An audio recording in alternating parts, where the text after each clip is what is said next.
No Sitting on the Sideline Dad Podcast, episode number 2.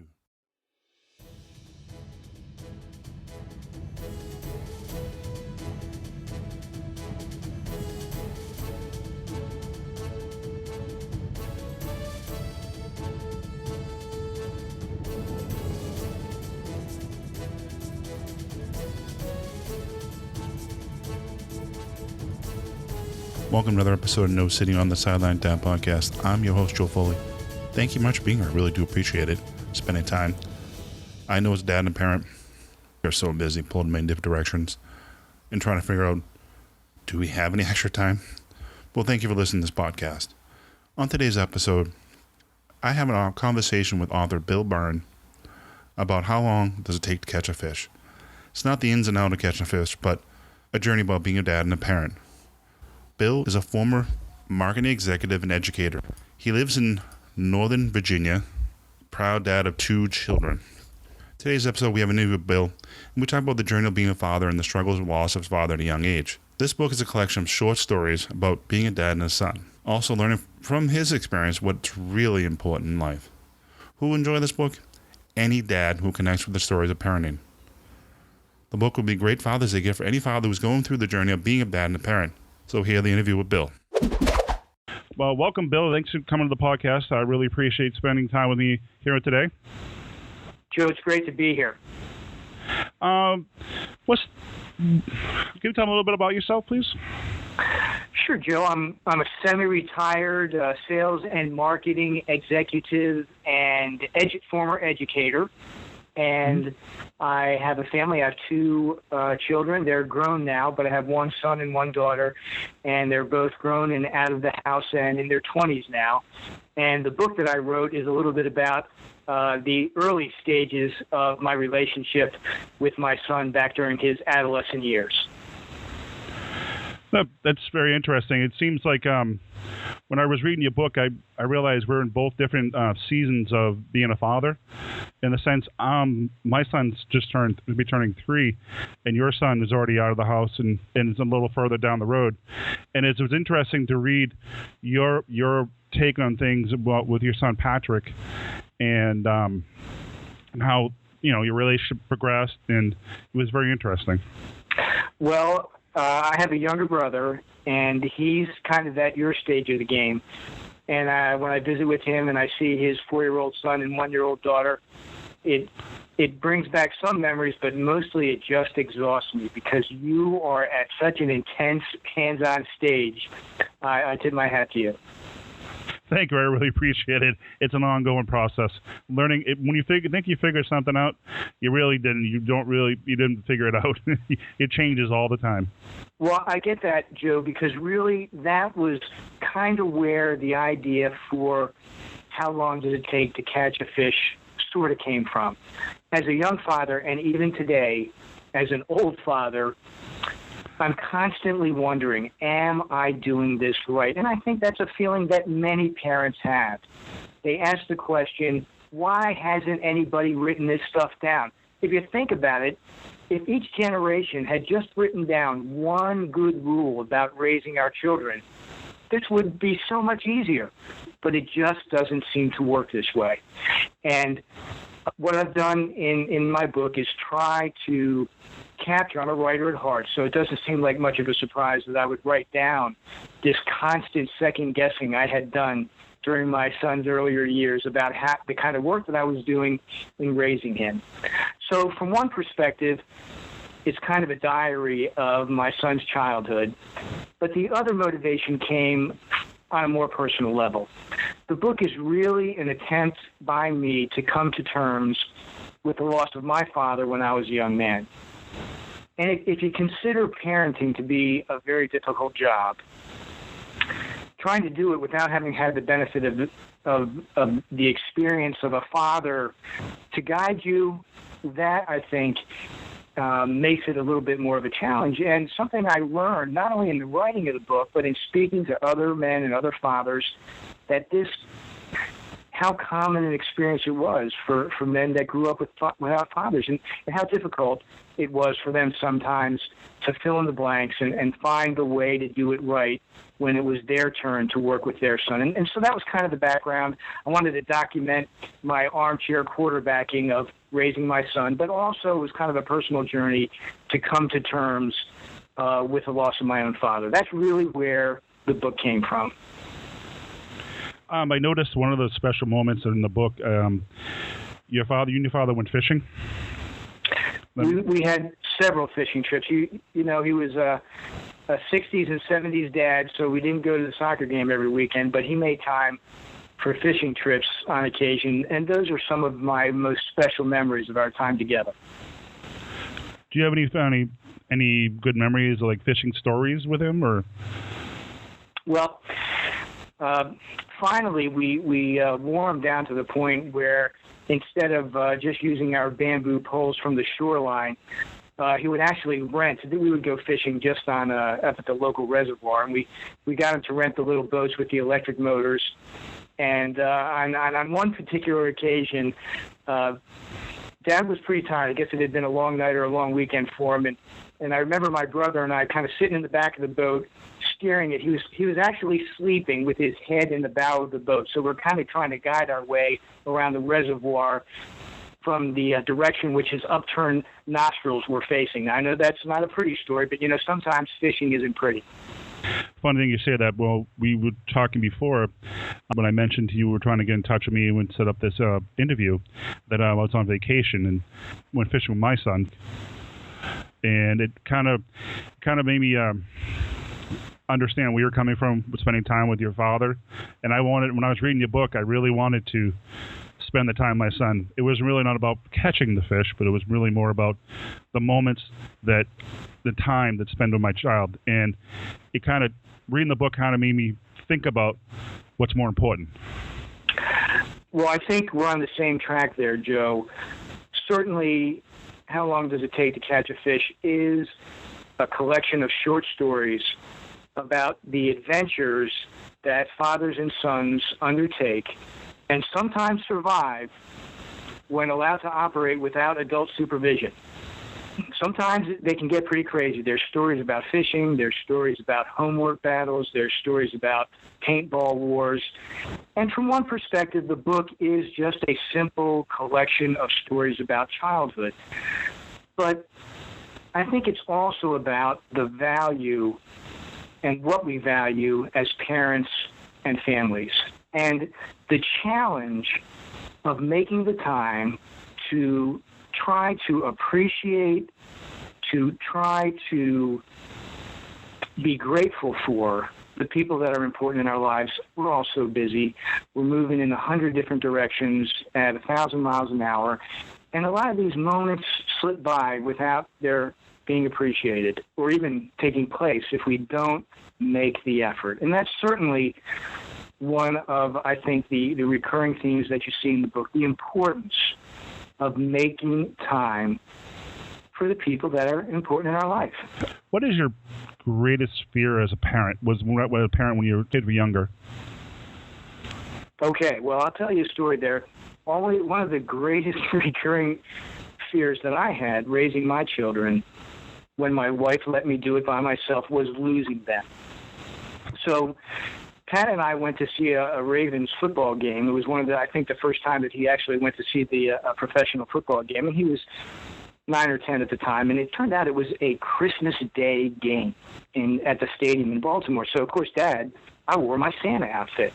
I mean, it seemed like a perfectly obvious approach to the experience there. So Pat and we enjoyed the game. The Ravens came back to win towards the end, and the stadium's starting to to empty out a little bit. So I think it's time for me to lead the Santa conga line. And there were a lot of Santas at the game that day. So I said, Pat, you wait right here. We're in the upper deck, and it was kind of emptying out. So you wait right here. I'm going to go see if I can get some other Santas to do a little conga line around the stadium, and maybe Mom and the family will see us on TV. Well, I went off, and sure enough, all the other guys dressed like Santa looked at me like I was crazy.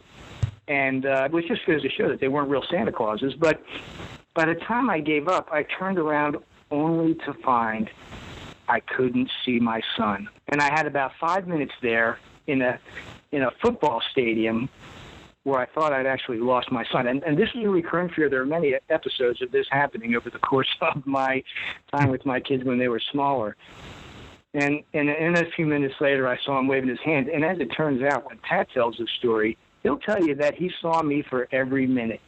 And the look on my face, he says, was so priceless when he realized that I realized I had no idea where he was. But while that was a recurrent fear, it wasn't one that ever actually came to pass. So I must have got off easy. I have a 3-year-old who seems to run every switch direction, and I can totally understand that fear because one minute it's there, next minute, where'd he go? What is I would say, what is a victory? Like, what is your, like, anything that you say, like a great moment as a parent that you would, like a victory or a really great moment of being a parent? Well, my son, I'll tell you that, I have a very clear memory in that regard. And it's a little bit later than the time span covered in the book. But in college, my son was an economics major, just like myself, although I really hope I never drummed it into his head that he had to follow in my footsteps to any degree. I'm sure in some ways I influenced him, but it was pretty much his course to take.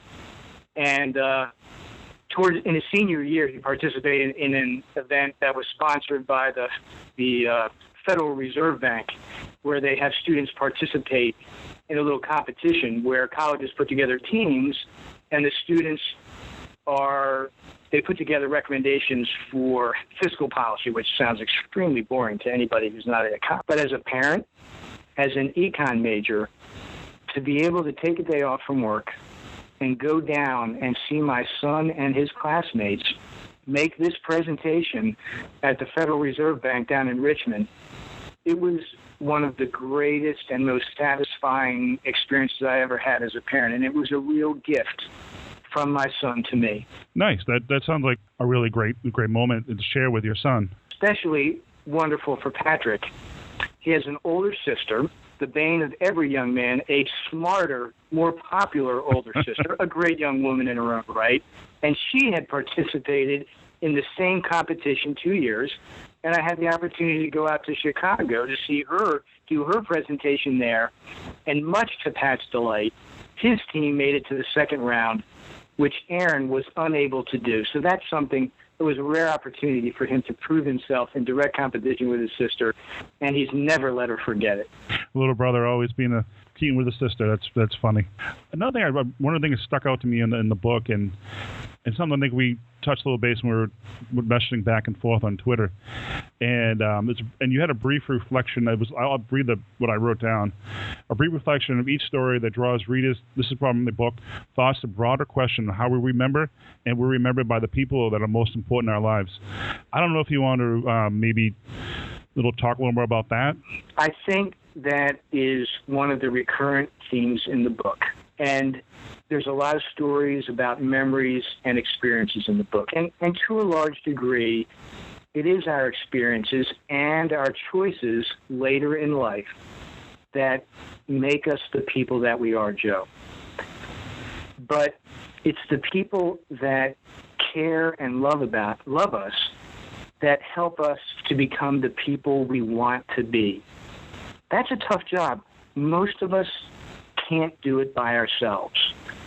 But when we make the time, I think, to be a little bit more grateful for, to be a little bit more appreciative of the people that are important in our life, I think we open the door for them to help us in that goal to be the people we want to be.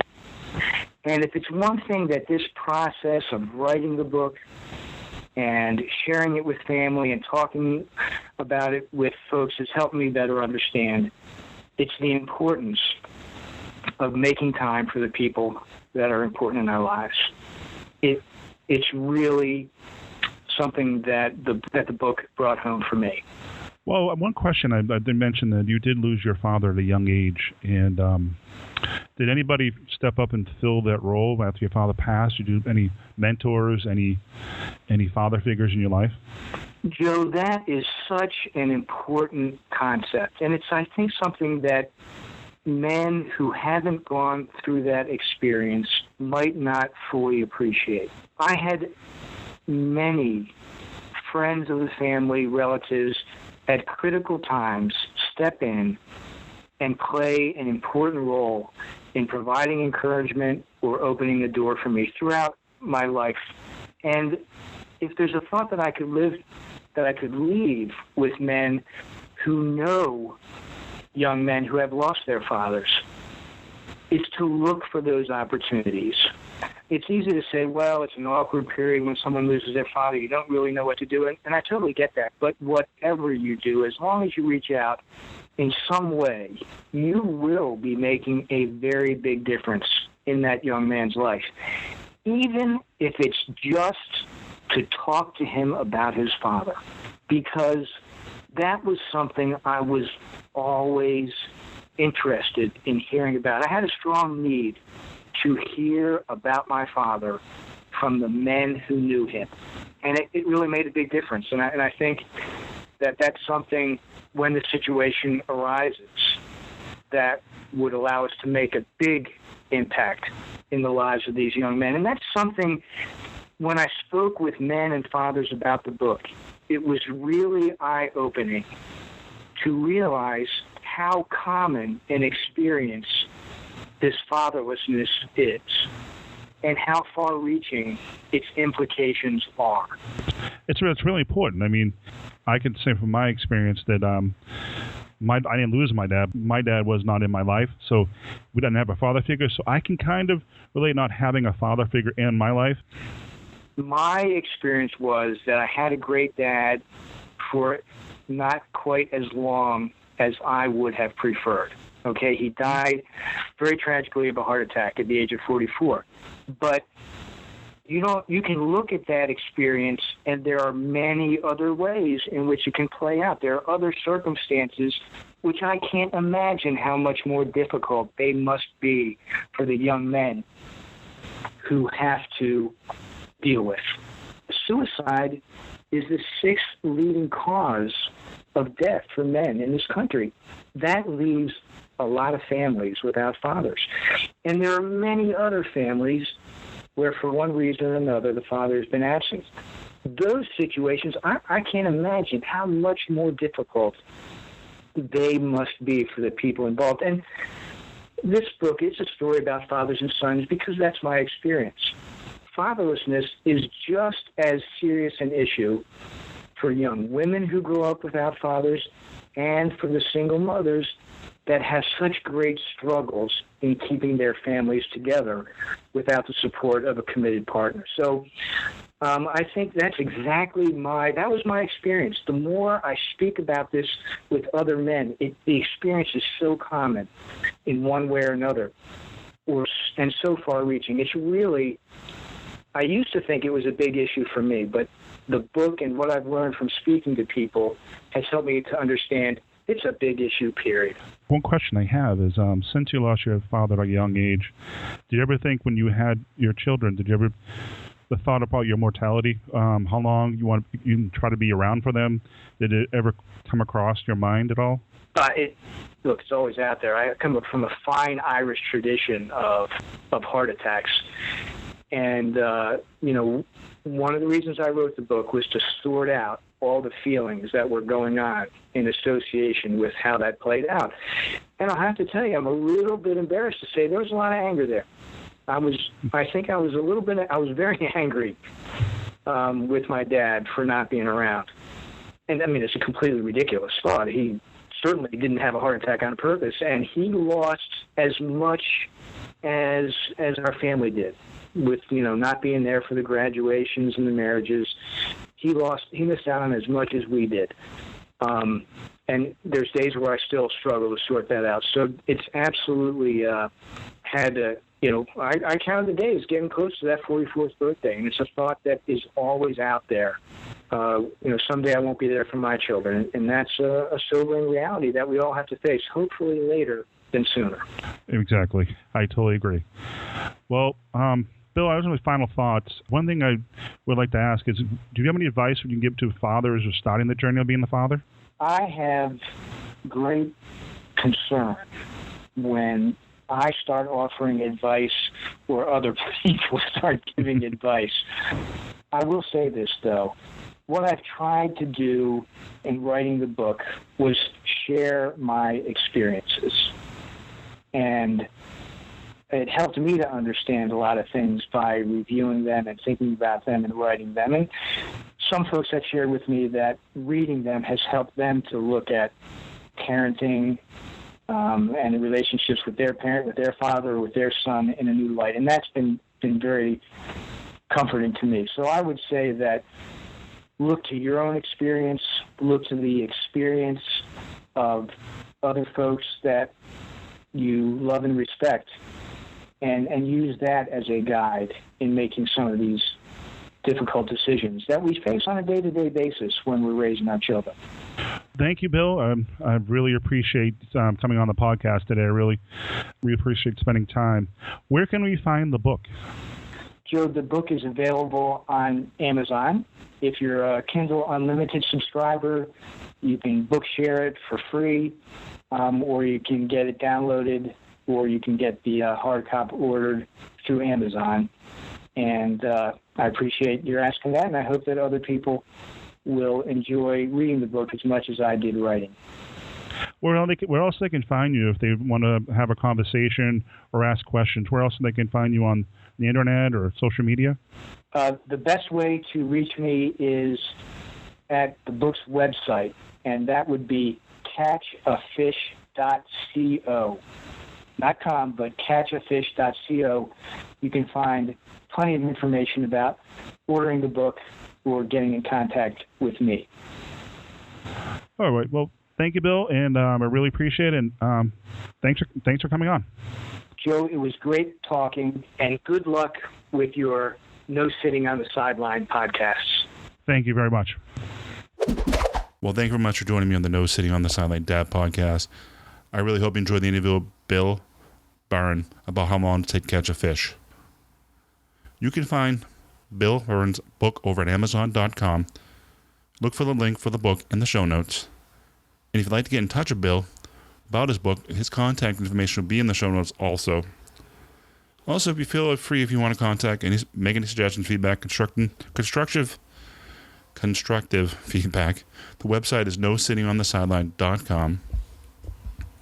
Or if you feel and reach out and just want to send me an email, you can find my email address. My email address is joe@nosittingonthesideline.com. You also can find me on the Twitter at NSOSDadPodcast. Well, thank you very much for listening. Till next time, have fun, get involved with your children.